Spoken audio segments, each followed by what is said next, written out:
Marriages are made in heaven అంటారు కదా. మరి నేటి ఆధునిక కాలంలో మనం ఎక్కువగా వినేమాట డైవర్స్, విడాకులు.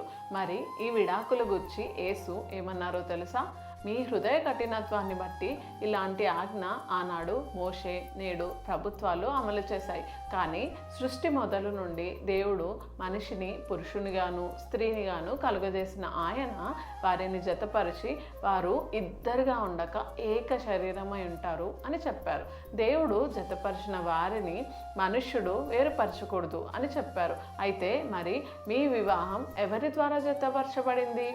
మీ వివాహంలో దేవుని చిత్తం ఉందా?